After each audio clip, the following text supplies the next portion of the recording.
મારી ચેનલને સબસ્ક્રાઈબ કરો અને બેલ આઇકન પ્રેસ કરો.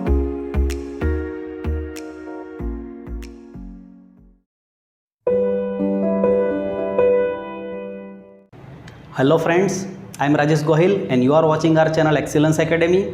આજે આપણે ધોરણ 12નો ખૂબ મહત્ત્વનો ટોપિક કમ્પ્લીટ ધ સેન્ટેન્સ, અને એ કમ્પ્લીટ ધ સેન્ટેન્સમાં ખૂબ મહત્ત્વનો ટોપિક કહી શકાય એવો એડવર્બ ક્લોઝ ઓફ સપોઝિશન, અથવા તો આપણી પરીક્ષામાં જેને કહેવાય છે મેકિંગ સપોઝિશન, એના વિશે આપણે આજે અભ્યાસ કરવાના છીએ. બરાબર, તો શરૂઆત કરીએ સમય બગાડ્યા વગર. એડવર્બ ક્લોઝ ઓફ સપોઝિશન અથવા તો જેને આપણે કહીએ છીએ મેકિંગ સપોઝિશન કેવી રીતે બને છે, એનું વાક્ય પરીક્ષામાં કઈ રીતે પૂછાય છે અને તમારે એને ઓળખવાનું કઈ રીતે છે. બરાબર, તો ધ્યાન રાખજો, અંત સુધી આ વિડીયો જોજો મિત્રો, તમને આ ટોપિક ખૂબ જ સરળતાથી આવડી જશે એની હું ખાતરી આપું છું. ઓકે, તો સૌ પ્રથમ તમે જોઈ શકો છો અહીંયા પ્રથમ પોઈન્ટ આપણને આપેલો છે કે એડવર્બ ક્લોઝ ઓફ સપોઝિશન સામાન્ય રીતે મુખ્ય વાક્ય સાથે સંયોજક એઝ ઇફથી જોડાય છે. બરાબર, એડવર્બ ક્લોઝ ઓફ સપોઝિશન એટલે કે જે આપણે ટોપિક છે જેને આપણે મેકિંગ સપોઝિશન પણ કહીએ છીએ, એ વાક્ય સામાન્ય રીતે મુખ્ય વાક્ય સાથે, મુખ્ય વાક્ય ક્યાં આપેલું હશે? વાક્યની શરૂઆતમાં આપેલું હશે, જેમાં કર્તા, ક્રિયાપદ અને અન્ય શબ્દો હશે, તેને આપણે કહીશું મુખ્ય વાક્ય. એની સાથે તમારે મૂકવાનું થશે સંયોજક, સંયોજક તરીકે મૂકવાનું થશે એઝ ઇફ. હવે આ એઝ ઇફનો મતલબ શું થાય છે? એઝ ઇફ એટલે જાણે કે. તો વ્યવહારની ભાષામાં આપણે આ એઝ ઇફ શબ્દનો ઉપયોગ ક્યાંય કરીએ છીએ આપણી ગુજરાતી ભાષામાં? તો ચોક્કસ કરીએ છીએ. જ્યારે આપણે બોલતા હોઈએ છીએ કે મારો મિત્ર તો એવું ક્રિકેટ રમે છે જાણે સચિન તેંડુલકરના હોય, મારા પપ્પા તો એવું બોલે છે જાણે કે તે નરેન્દ્ર મોદીના હોય. તો આ ટાઈપના જે આપણે વાક્યો બોલીએ છીએ મિત્રો, એ સપોઝિશનના જ વાક્યો છે. બરાબર, તો એઝ ઇફ એટલે જાણે કે. બરાબર, તો આ સંયોજક આપણે એઝ ઇફ મૂકવાનું છે. પહેલાં આપણું મુખ્ય વાક્ય આવશે અને મુખ્ય વાક્યને આપણે જોડવાનું થશે સંયોજક એઝ ઇફથી. બરાબર, આ સંયોજક એઝ ઇફ દ્વારા ક્રિયા કેવી રીતે થઈ તે અંગેની ધારણા અથવા તો અનુમાન દર્શાવવામાં આવે છે. મારો મિત્ર સચિન તેંડુલકર નથી, પરંતુ એ ક્રિકેટ એવી રમે છે જાણે સચિન તેંડુલકર ના હોય, કે મારી બેનપણી એવું નાચે છે જાણે કે માધુરી દીક્ષિત ના હોય. તો એ માધુરી દીક્ષિત નથી, પરંતુ અહીંયા અનુમાન કરવાનું છે, અહીંયા ધારણા કરવાની છે કે જાણે કે તે માધુરી દીક્ષિત ના હોય. તો આ જાણે કે શબ્દ પછી આપણે ક્રિયા કેવી રીતે થઈ તે અંગેની ધારણા અથવા તો અનુમાન દર્શાવવામાં આવે છે. રાઈટ, ત્યારબાદ આ સંયોજક એઝ ઇફ વાક્યની વચ્ચે જ આવે છે.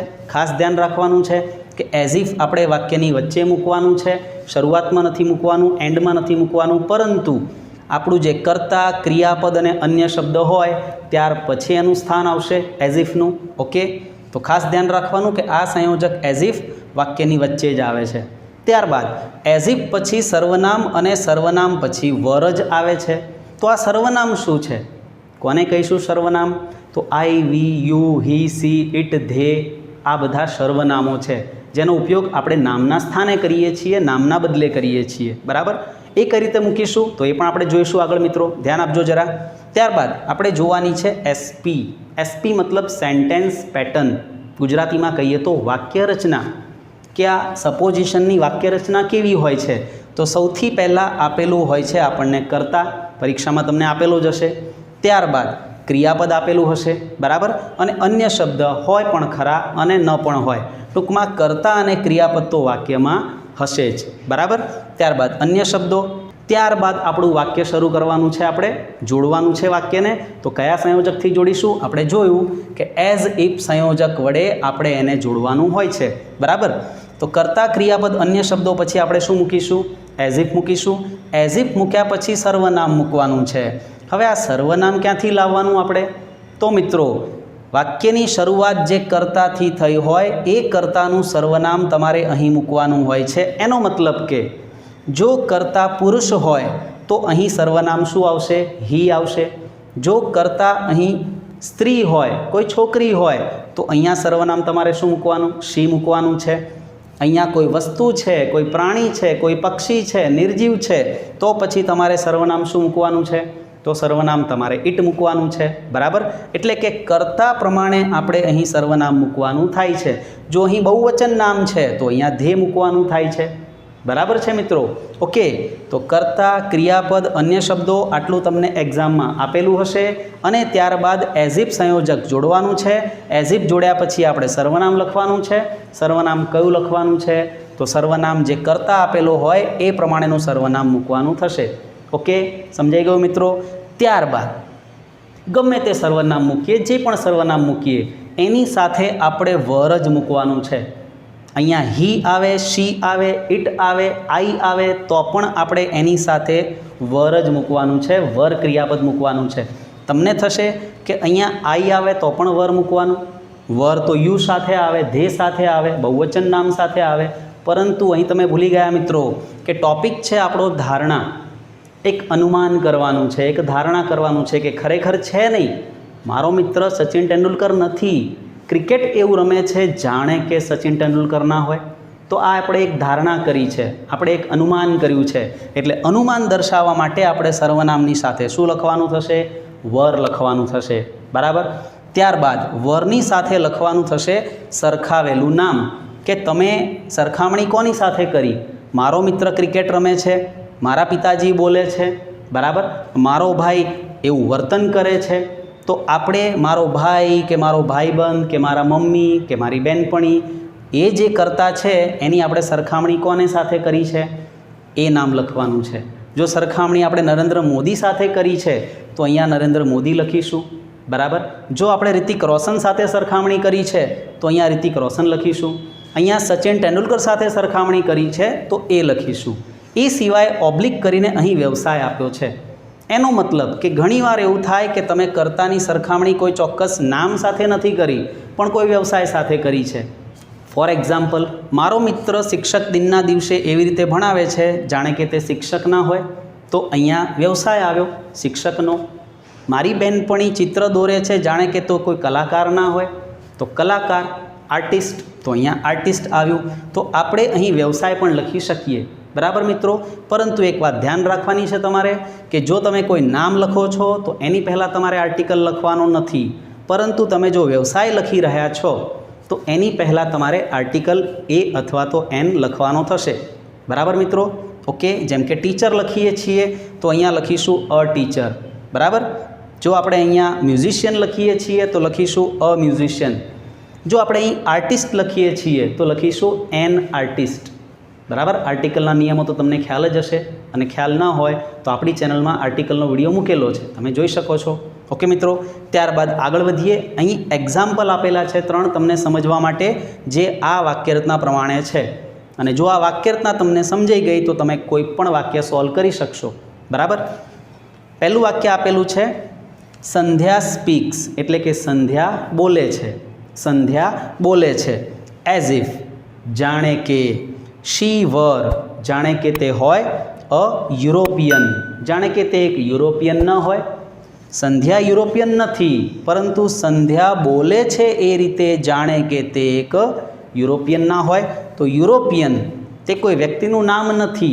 बराबर। एटला माटे आपणे અહીં શું લખવાનું છે? અ યુરોપિયન। बराबर। त्यारबाद केवल डांसीस, केवल नाचे छे। एज इफ, जाणे के ही वर, अहीं केवल छे एटला माटे सर्वनाम मूकवानुं छे ही। तो केवल डांसीस, केवल नाचे छे। As if he were Tiger Shroff, जाणे के ते टाइगर श्रॉफ ना होय। तो केवल टाइगर श्रॉफ नथी, परंतु ते नाचे छे ए रीते जाणे के ते टाइगर श्रॉफ ना होय। बहु सरळमां सरळ टॉपिक कही शकाय एवुं आ सपोजिशन छे, अने परीक्षामां आ टॉपिकनुं वाक्य होय ज छे। अने आ वाक्य तमे आइडेंटिफाइंग फंक्शन में सॉल्व करी शको छो, रिस्पोन्स में पण आवे छे अने कम्प्लीट द सेंटेन्स में तो आवे ज छे। बराबर। चालो आगळ वधीए। त्रीजुं वाक्य जोईए। अवर प्यून बिहेव्स। अवर प्यून एटले के अमारो पटावाळो, बिहेव्स एटले वर्ते छे। अमारो पटावाळो वर्ते छे। कई रीते वर्ते छे अमारो पटावाळो? एज इफ, जाणे के ही वर। ही केम मूक्युं? कारण के प्यून छे, पुरुष है एटला माटे सर्वनाम आवशे ही। तो as if he were a principal, जाणे के ते प्रिंसिपाल ना होय तो प्रिंसिपाल नी पहला आर्टिकल अ।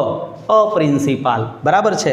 અહીં યુરોપિયનની પહેલાં આર્ટિકલ યુરોપિયન, પરંતુ તમે જોયું અહીંયા ટાઈગર શ્રોફની પહેલાં આર્ટિકલ નથી, કારણ કે એ વ્યક્તિનું નામ છે, વ્યક્તિના નામની પહેલાં આર્ટિકલ નથી મૂકવાનું, બરાબર મિત્રો। તો ખ્યાલ આવી ગયો હશે તમને કે સપોઝિશનનું વાક્ય કઈ રીતે બને છે।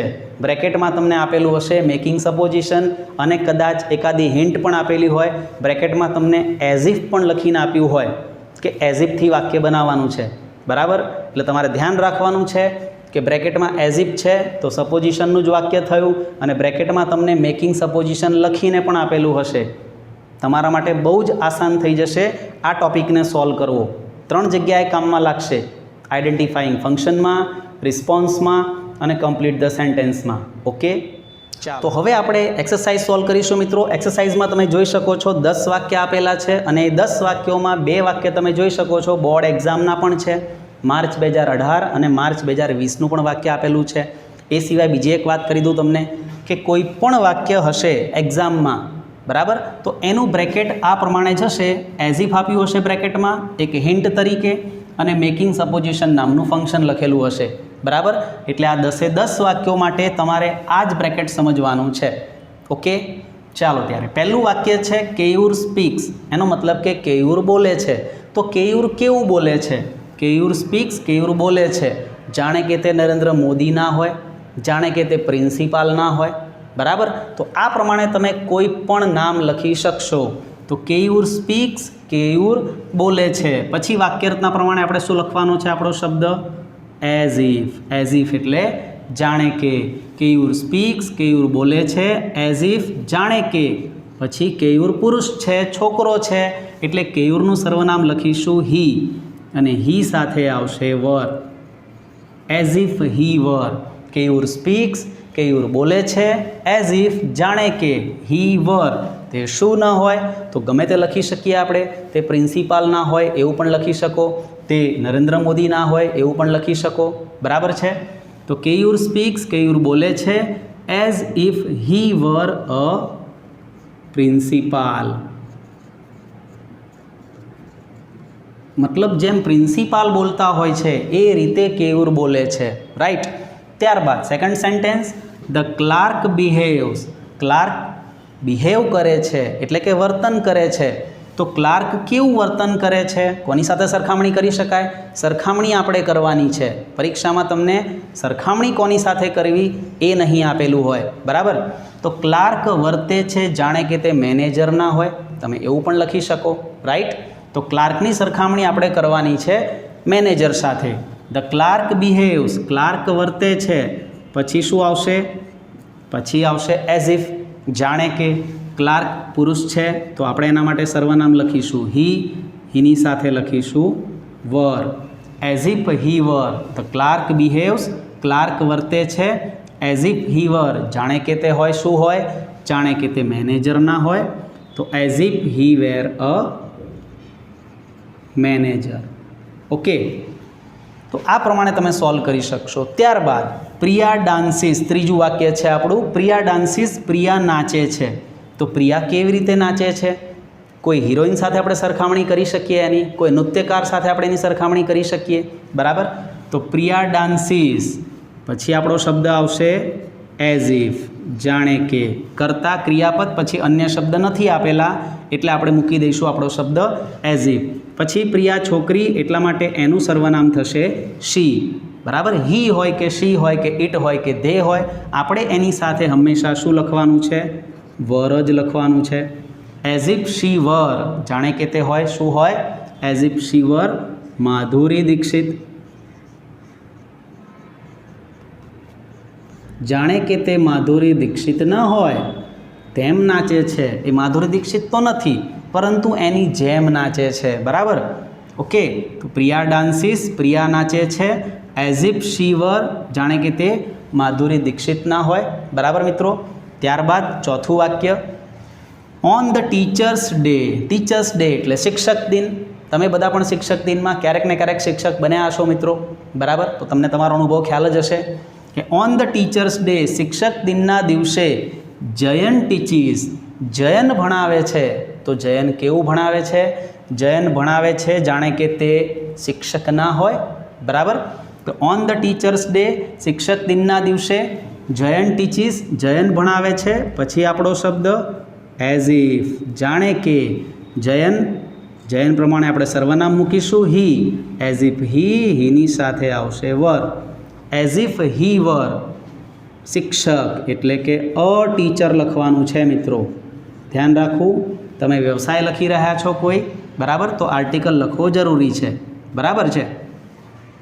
ત્યારબાદ નંબર 5 સમટાઈમ્સ કેટલીક વાર સર્ટેન ચિલ્ડ્રન સમટાઈમ્સ એટલે કેટલીક વાર સર્ટેન ચિલ્ડ્રન અમુક ચોક્કસ બાળકો બિહેવ એટલે કે વર્તે છે। કેટલીક વાર અમુક ચોક્કસ બાળકો સર્ટેન એટલે ચોક્કસ ચોક્કસ બાળકો બિહેવ કરે છે વર્તે છે। કેવી રીતે વર્તે છે બાળકો? તમે જોયા હશે બાળકોને વર્તન કરતા જાણે તે મોટા ના હોય વડીલો ના હોય પુખ્ત વયના ના હોય એવું વર્તન કરે છે બરાબર। એની ભાષા પરથી એના બિહેવિયર પરથી તમને લાગે કે આ મોટા માણસની જેમ વર્તે છે રાઈટ। તો આપણે લખીશું સમટાઈમ્સ સર્ટેન ચિલ્ડ્રન બિહેવ કેટલીક વાર ચોક્કસ બાળકો વર્તે છે એઝ ઇફ। ધ્યાન આપજો મિત્રો એઝ ઇફ પછી આપણે શું લખીશું? અહીં એક વચન નામ હોય તો આપણે હી અથવા તો શી લખીએ પુરુષ કે સ્ત્રી પ્રમાણે, પરંતુ અહીં બહુવચન નામ છે ચિલ્ડ્રન બાળકો એટલા માટે બાળકોનું સર્વનામ શું થશે? બાળકોનું સર્વનામ થશે ધે સાથે આવશે વર એઝ ઇફ ધે વર જાણે કે તેઓ શું હોય મોટી ઉંમરના જેને કહેવાય ગ્રોનઅપ્સ એઝ ઇફ ધે વર ગ્રોનઅપ્સ જાણે કે તે મોટી ઉંમરના ના હોય વડીલો ના હોય એ રીતે વર્તે છે કેટલાક બાળકો right. Sometimes certain children behave કેટલીક વાર ચોક્કસ બાળકો વર્તે છે as if they var. They કેમ મૂક્યું ખ્યાલ આવ્યો? કારણ કે અહીં બાળકો બહુવચન છે એટલા માટે ધે ઓકે। ત્યારબાદ નેક્સ્ટ સેન્ટેન્સ જોઈએ નંબર 6 જ્યોતિ સિંગ્સ એટલે કે જ્યોતિ ગાય છે। તો જ્યોતિ કેવી રીતે ગાય છે? જાણે કે તે શ્રેયા ઘોષાલ ન હોય જાણે કે તે લતા મંગેશકર ના હોય બરાબર। આ રીતે તમે કોઈ પણ ગાયિકાનું નામ લખી શકો છો અને આ સિંગવાળું જે વાક્ય છે ગાવાની જે વાત છે આ વાક્ય બોર્ડ એક્ઝામમાં અનેક વાર પૂછાઈ ગયેલું છે। એક જ ટાઈપના વાક્ય બરાબર આ જ ટાઈપનું વાક્ય બોર્ડ એક્ઝામમાં ઘણી વાર પૂછાઈ ગયેલું છે ઓકે। તો જ્યોતિ સિંગ્સ જ્યોતિ ગાય છે એઝ ઇફ જાણે કે પછી જ્યોતિ માટે આપણે લખીશું સર્વનામ શી અને તેની સાથે આવશે વર એઝ ઇફ શી વર જાણે કે તે શું ના હોય as if she were Lata Mangeshkar.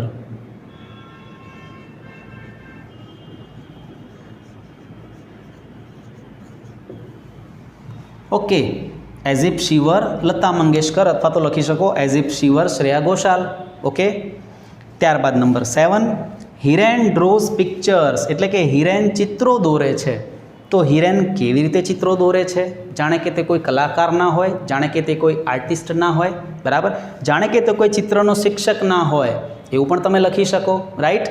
તો હિરેન ડ્રોઝ પિક્ચર્સ હિરેન ચિત્રો દોરે છે એઝ ઇફ જાણે કે હિરેન છોકરો છે એટલા માટે લખીશું હી એઝ ઇફ હી વર અને આપણે લખવું છે આર્ટિસ્ટ તો આર્ટિસ્ટ માટે આપણે આર્ટિકલ કયો લગાડીશું?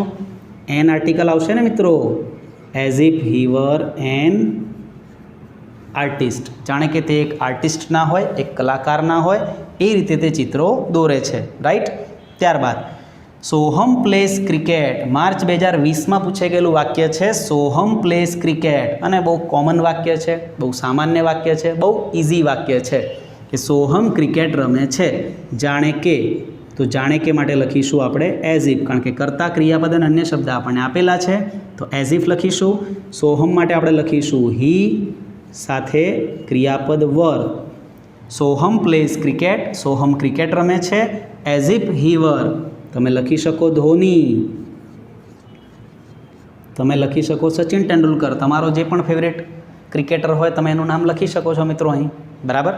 ત્યારબાદ 9મું વાક્ય થોડું અલગ વાક્ય અને 10મું પણ થોડુંક ડિફરન્ટ વાક્ય છે તો બે વાક્યોમાં ખાસ ધ્યાન રાખજો મિત્રો। The toy dog barked the toy dog એટલે કે રમકડાનો કૂતરો જે નિર્જીવ છે બરાબર પરંતુ એવા રમકડા હોય છે કે જેને ચાવી ભરો તો એ બોલવા લાગે રાઈટ એ જ ટાઈપનું અહીં વાક્ય છે ધ ટોય ડોગ બાર્કડ એટલે કે રમકડાનો કૂતરો બાર્ક એટલે ભસવું તો રમકડાનો કૂતરો ભસ્યો. કેવી રીતે ભસ્યો? જાણે કે તે સાચો કૂતરો ના હોય, જાણે કે તે અસલી કૂતરો ના હોય, એ રીતે ભસ્યો. બરાબર. તો શું લખીશું? The toy dog barked as if. As ઇફની સાથે આપણે ટોય ડોગ એ નિર્જીવ વસ્તુ છે, બરાબર છે, રમકડું છે. તો રમકડા માટે આપણે શું લખીશું? ઇટ લખીશું. બરાબર. અત્યાર સુધીના વાક્યમાં તમે ક્યાંક હી લખ્યું છે, તો ક્યાંક શી લખ્યું છે, તો ક્યાંક ધે લખ્યું છે. ઇટ પહેલી વાર આવ્યું છે. તો ધ્યાન રાખવાનું કે જ્યારે વસ્તુની વાત થાય છે ત્યારે આપણે એની સાથે શું લખીશું? ઇટ લખીશું. રાઈટ. તો ધ ટોય ડોગ બાર્કડ, રમકડાનો કૂતરો ભસ્યો, એઝ ઇફ, જાણે કે, ઇટ વર, જાણે કે તે શું ના હોય? એક સાચો કૂતરો, એક અસલ કૂતરો. તો અસલ કૂતરો, સાચો કૂતરો, ખરો કૂતરો, એને ઇંગ્લિશમાં શું કહીશું? A real dog. બરાબર. A real dog. As if it were a real dog. તો આપણે એક સાચા કૂતરા સાથે રમકડાના કૂતરાની સરખામણી કરી. Okay. As if it were a real dog. ચાલો 10મું વાક્ય. ધ ડૉક્ટર ટ્રીટેડ મી, એટલે કે ડૉક્ટરે મને ટ્રીટ કર્યો, મારી સારવાર કરી. બરાબર. ધ ડૉક્ટર ટ્રીટેડ મી, ડૉક્ટરે મારી સારવાર કરી. કઈ રીતે મારી સારવાર કરી? થોડું અલગ વાક્ય છે મિત્રો આ, ધ્યાન આપજો. ડૉક્ટરે મારી સારવાર કરી, જાણે કે હું દર્દી ના હોઉં. હું તો દર્દી હતો જ નહીં, પરંતુ ડૉક્ટરે મારી સારવાર કરી, જાણે કે હું પેશન્ટ હોઉં. બરાબર. એ ટાઈપનું અહીં વાક્ય બનશે. તમે જોઈ શકો છો. ધ ડૉક્ટર ટ્રીટેડ મી, પછી લખવાનું છે એઝ ઇફ, જાણે કે. પછી અહીં ડૉક્ટર પ્રમાણે આપણે હી કે શી કે ઇટ નથી લખવાનું, પરંતુ અહીં કર્મ પ્રમાણે આપણે લખવાનું છે. આ થોડું અલગ વાક્ય છે મિત્રો. આવું પણ વાક્ય પૂછાઈ શકે એક્ઝામમાં, જો કે આજ દિન સુધી પૂછાયું નથી. બરાબર. પરંતુ પૂછાવાની સંભાવના ખરી, એટલે આપણે જોઈ લઈએ છીએ. ધ ડૉક્ટર ટ્રીટેડ મી, ડૉક્ટરે મને ટ્રીટ કર્યો, મારી સારવાર કરી. એઝ ઇફ, જાણે કે, આઈ વર અ પેશન્ટ, જાણે કે કોણ દર્દી હોય? હું દર્દી હોઉં. ધ ડૉક્ટર ટ્રીટેડ મી, ડૉક્ટરે મને ટ્રીટ કર્યો, મારી સારવાર કરી. એઝ ઇફ, જાણે કે, આઈ વર અ પેશન્ટ, જાણે કે હું પેશન્ટ હોઉં. બરાબર મિત્રો. તો આ પ્રમાણે તમે મેકિંગ સપોઝિશનના વાક્યોને ખૂબ જ આસાનીથી સોલ્વ કરી શકો છો. અને મેં તમને જેમ પહેલાં કહ્યું કે આ ટૉપિક તમને 3 જગ્યાએ પૂછાય છે. આઈડેન્ટિફાઈ ફંક્શનમાં પણ પૂછાય, ત્યારબાદ રિસ્પોન્સમાં પૂછાઈ શકે, અને કમ્પ્લીટ ધ સેન્ટેન્સમાં પણ આ રીતે તમે એને સોલ્વ કરી શકશો. ઓકે.